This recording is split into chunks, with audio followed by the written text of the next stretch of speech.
Did you know that cooking accidents resulting in fires are the #1 cause of house fires in the world?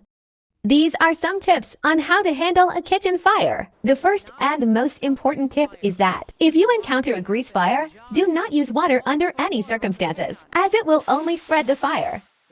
We threw probably 1.5 ounces of water on that fire, and you saw the flare-up we got from that. Absolutely the worst thing you can do to a grease fire is throw water of any sort on it, any amount, anything. No water. Second tip is don't extinguish a grease fire with a wet towel. The other hazards are you may try and put the towel on there and actually pull the pan off of the stove. Well, then you've got burning oil on the floor. Most likely you've got it on whoever was trying to throw the towel on. So you're causing more problems than you're trying to solve. The third tip is to always keep a dry chemical fire extinguisher ready in your kitchen. You can see here how it puts out the flames in a matter of seconds. So basically you pull the pin, you squeeze the trigger, and you're aiming at the base of the fire. You want to put that fire out at the base. If you put it up high, the chemical falls on top of the fire. It doesn't do a bit of good. Here's something else you can do. If the flames are small enough, carefully put a lid on the pan and turn off the heat. Don't try and move the pan. Many people get burns or start fires elsewhere as they're trying to take that pan and get it outside. And once that lid is on, don't remove it. Watch what happens when John does just that.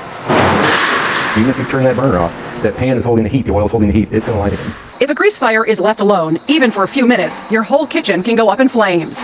Watch what happens when we let this pan burn. Within 30 seconds, the flames reach the vent. At 1 minute, the cabinets are on fire. 2 minutes, the stove and cabinets are fully engulfed and flames are reaching the ceiling. At 3 minutes, firefighters come in to knock the fire down. From the time that fire starts, how long do you have to realistically try to put it out on your own? Once the fire lights, you have 30 seconds to a minute of opportunity probably. 30 seconds, you have a small flame, probably about this high. But after a minute, you're starting to get flames up almost as high as the cabinet. At 2 minutes, we've started to engulf the cabinet, so it's way beyond at that point. So realistically, if you can get it within the first 30 seconds, say you were standing in the room when it happened, you could probably get a lid on it and put it out.